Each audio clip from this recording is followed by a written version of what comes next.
Hello guys, आज मैं बात करना चाहूँगी the DABDA of NEET PG.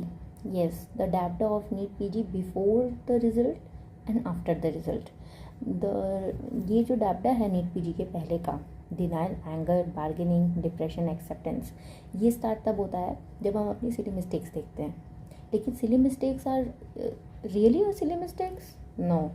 हमको ये लगता है कि ये सिली मिस्टेक्स है, इस पर क्रिप करते हैं, हम सल्व करते हैं कि काश ये जाके सही कर दें, पर कुछ नहीं हो सकता। द थिंग इज़ वो होना था, क्योंकि वो स्लॉट सिस्टम है और वो तुम्हारा वही टेस्ट कर रहा है।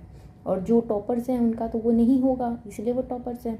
तो बेसिकली यही है कि देखिए, ज़्यादातर परसेंटेज इन लोगों का रहेगा जो सिली मिस्टेक्स करेंगे। मुझसे बहुत सारी सिली मिस्टेक्स हुई है इस बार, लाइक इवन मार्फन सिंड्रोम्स का भी मैंने होमोसिस्टेनुरिया सोच के रखा। उसके बाद मुझे पता है अच्छे से कि AML-M3 में होता है DIC, लेकिन मैंने फिर भी पता नहीं क्या मन किया, क्लोरोमो वाले M2 को टिक कर दिया।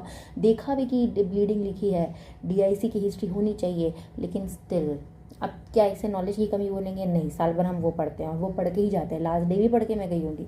लेकिन द थिंग इज़, इसके बाद भी क्या मैं ये सोचूँ कि अब ये सिली मिस्टेक है, अब मैं रोऊँ बैठ के? मैंने क्या क्या सोचा था, इसके बाद ये करूँगी वो करूँगी। गार्डनिंग का मुझे शौक है, मुझे बहुत सारे शौक है, लेकिन मैं अपनी हॉबी को भी परसू नहीं कर पा रही, ये सोच के कि मैंने सिली मिस्टेक कर दिया। तो क्या ये सही है?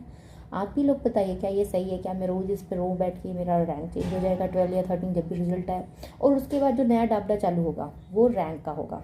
जैसे लास्ट टाइम मेरी अंडर 10 के थी, तो अब मेरी वो भी नहीं आने वाली है, मे भी डबल ट्रिपल हो जाए, लेकिन फिर भी क्या मैं उस पर रोऊंगी बैठ के? कितने दिन रोऊंगी, मैं ये सोच रही हूँ। और नेक्स्ट थिंग जो मैं बात करना चाहती हूँ आप लोगों से, जो बहुत सारे लोगों की प्रॉब्लम होगी, वो है ड्रीम ब्रांच स्कैम। क्योंकि हमें लगता है कि हमें जब तक हमारा ड्रीम ब्रांच नहीं मिलेगा, जो मुझे भी लगता है, तब तक हम पेपर देंगे या देखेंगे INICT का, देखते रहेंगे, उस पर क्रिप करेंगे, उस पर वो ना अच्छे से पढ़ पाए ना एंजॉय कर पाए, वही करते रह जाएंगे। तो ड्रीम ब्रांच रियली आजकल कुछ बची है क्या? कभी बोलते हैं कि AI रेडियोलॉजी रिप्लेस कर रहा है, कभी बोलते हैं कि मेडिसिन में MCH की ज़रूरत है, सॉरी सर्जरी में MCH कंपलसरी है और मेडिसिन में DM की कंपलसरी है। तो ये सब चीज़ें ड्रीम ब्रांच कौन डिसाइड करेगा? हम खुद डिसाइड करते हैं, ठीक है, हमको ये कन्वीनियंट की है। जैसे मुझे सर्जिकल नहीं चाहिए थी, तो कन्वीनियंट की है ये वो, तो क्या मैं कम नॉलेजेबल हो गई हूँ? ऐसा कुछ भी नहीं है ना, आप लोग कम नॉलेजेबल है, क्योंकि सबके सब डॉक्टर हैं, सब वही वही पढ़ते हैं, सब सब जानते हैं, हर चीज़ सब जानते हैं। लेकिन द थिंग इज़ कि ये dream dream branch scam mind में घुसा हुआ है, ऐसा कि हम बार बार अपने लाइफ में फ्रस्ट्रेशन ला रहे हैं, खुद ला रहे हैं।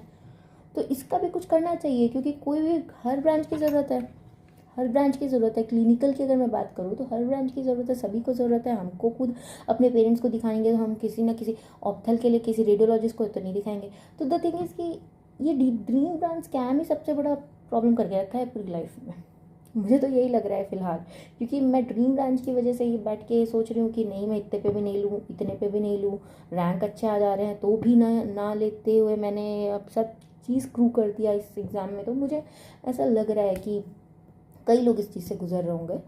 तो मुझे लगता है कि ये बात करनी चाहिए इस बारे में कि एक्चुअल में ड्रीम ब्रांच क्या हमारा ड्रीम ही ख़त्म कर रहा है, पूरी तरह से नाइटमेयर में बदल जा रहा है। So that's it guys, thank you, keep watching and listening, thank you.